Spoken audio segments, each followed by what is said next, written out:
Okay, so for what they're calling groove 2 in the video, it starts on a G minor, but instead of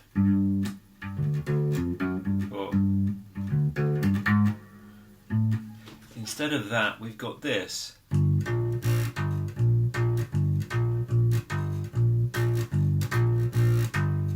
Now, this is going between fret 3 and fret 6 on the low E string, and you want to be doing your alternate fingers with your picking hand. Why those notes? If only we had a keyboard, it would be obvious. They're both notes from the chord again. This is the root note. If you were doing your let me get a guitar. But basically, this is the root note. This is the flat third. This is the fifth. And that's the only three notes in a simple minor chord. So we've got root, flat third, fifth. Now, that flat third in the shape on a guitar, in fact, if I just quickly do that, you'll see on a bar chord shape. Let me get this. Yes. Okay. This is G minor, bar chord on the 3rd fret, E minor shape bar chord. Yeah, these two fingers are doing a E minor shape. First finger acting as the nut. So when you look at a chord on a guitar, don't just look at the chord shape, look at the chord shape and the nut, this bit. Because when you see a bar chord, what you're seeing is this bit and the nut, whatever shape it is. So when it's a E major shape, we've got your E major shape and the nut. So you play this, you fret this with the other fingers and you put your finger there and it's doing the work of the nut. And when it's an E minor, play that with other fingers and your first finger's doing the work of the nut. And that's just brushing up on old theory of bar chords. But so here we are in an E minor shaped bar chord at the 3rd fret, giving us G minor. This is the note G. And then what we have here is we have the root, there's the flat third on the 6th fret. That's not in the chord shape, but we do have the flat third in the chord, it's just not in this octave. It's there, it's the same note, B flat, it's an octave, and it's on the 3rd fret of the G string. So we have, in terms of the chord, notes of the chord, we've got the root note, the 5th, the root note again at an octave, then the flat third here. That's where we find it in a guitar chord. Yeah. Why? Because it's really difficult, if not impossible, to play that flat third. Well, it's impossible. If I play the flat third here, then we can't hear the root. So we have to put it somewhere else, and it gets put there. But if you were playing a piano, you could put it there, there, there, there, there, there, and there. You could play all those notes at the same time. Guitar's a bit more limited in that way. But that is why, that's the reason why we've got that bass line going. Yeah, it's going between the root and the flat third of the chord. So, that done, let me swap around again without damaging instruments. Back on the bass, that's what's happening at the beginning of what he's calling groove 2. So we've got,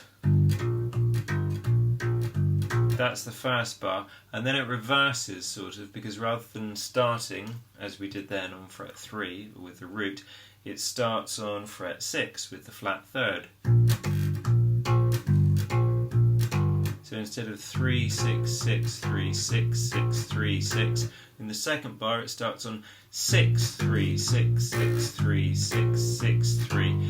Then you got a little curvy line, which means there's a slide up, but it's not going to any particular note. You just, after you've finished playing, so 1 and 2 and 3 and 4 and, you just leave the finger on the string, slide up, but we're not actually, like I said, going to another note on that E string. We're just getting, it's an expression technique. We're just hearing a slide up And we need to move the hand up anyway because we need the first note that we're getting on the next bar is that note, 7th fret of the A string, which is the note E, and the chord is E7. So what we've got is, oops, sorry. So you allow this finger, first finger on the E string, to slide up, and when, maybe you're wondering, so when does it come off? Well, you allow it to slide up and you hear the note slide, yeah, you hear, because you're not taking your finger just off the string, you're sliding up a note, and then you take this finger off, the first finger off, when your second finger has got to the 7th fret and you're able to actually fret the 7th fret of the A string and start the line for the next chord, which is this. It's really simple rhythmically, it's just 8th notes.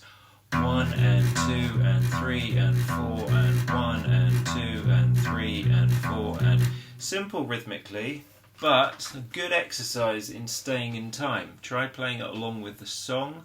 If the song's too fast, just put on a metronome and click, click, click, click, click, click, click, click. Practice that.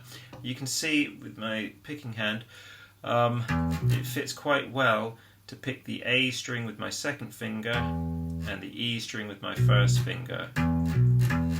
And you can see the guy doing this in the video, and hopefully you can see me do this. I'm not holding down both strings at the same time so that the notes run into each other. We don't want that. We don't want... Yeah, it's too muddy. So as soon as I've played a note, I release. Yeah, the finger just releases the pressure.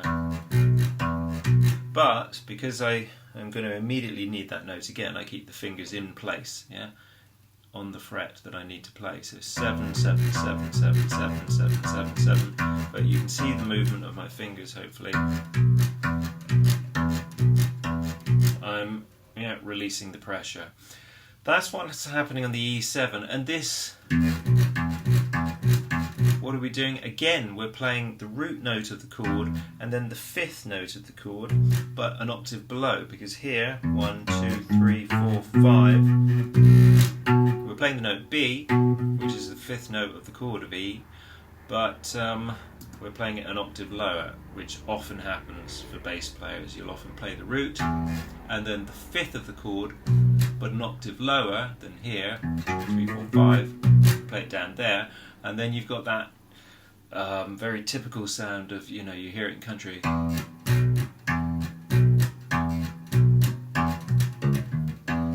That sort of thing.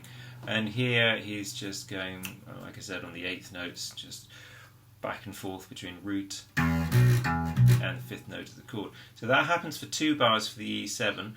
Then you get exactly the same line for the F chord that comes next. Let me see. You'll hear a bit of this. There he goes. There's it for the F. And we're going to use the second finger, because of what we've been doing here. We had our first finger on the E string, so we slide that up and we use the second finger for the A string, 7th fret, and the first finger for the E string again.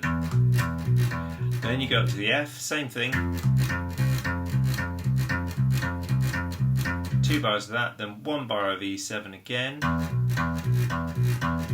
and then A7.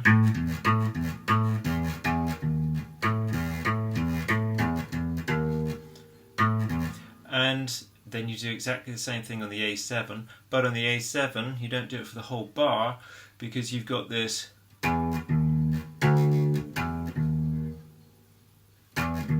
run down, because we're going back to the chord and the note D. So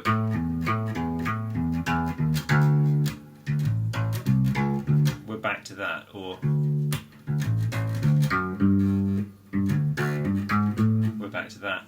And this thing that's happening on the E and the F, well, you can see it's that shape again. It's the shape we were doing on the D at first. Yeah, just the root note and the 5th of the chord below it in the same fret on adjacent strings. So we did it for the D, then come back. We did it for the D. Obviously there's a different rhythm because for the verses we've got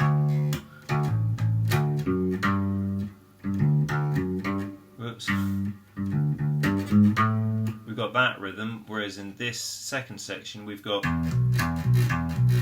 that simpler rhythm, which is eighth notes, but same shape. Yeah, this was for the D, this was for the G minor, this was for the A7,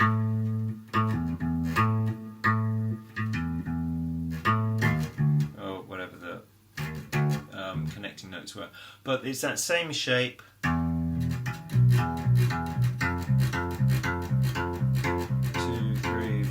1, 2, 3, 4, and then to the A7, 2, 3, 4, 1 and 2 and 3 and 4 and.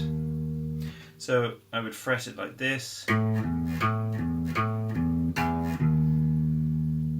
2, finger 1, and then I'm going to move my whole hand down so that my little finger gets to the 5th fret.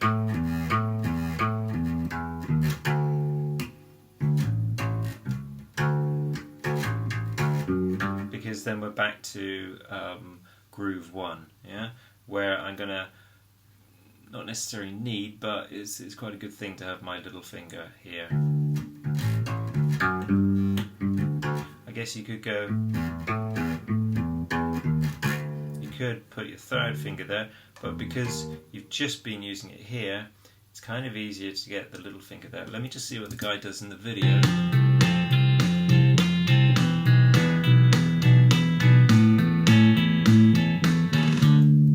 He does this. Yeah, actually, maybe that's better because you're going fingers 3 and 2, and the reason why that's probably better.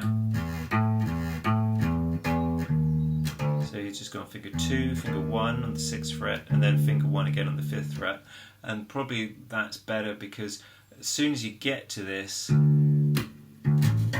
you've got a break, haven't you? You've got that D note at the beginning of the bar, but then you've got a break where you can move your fingers around, where you can reposition your hand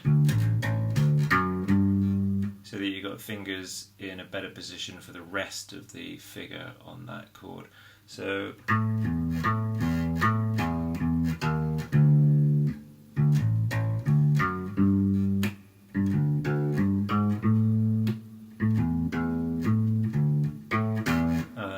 isn't it?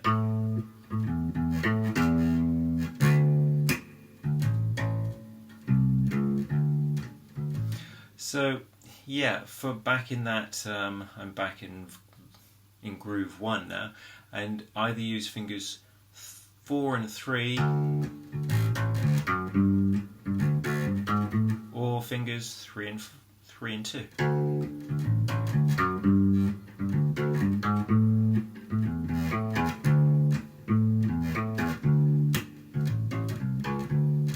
So that's section 2. I hope that's okay for section 2. Groove 2, as he puts it.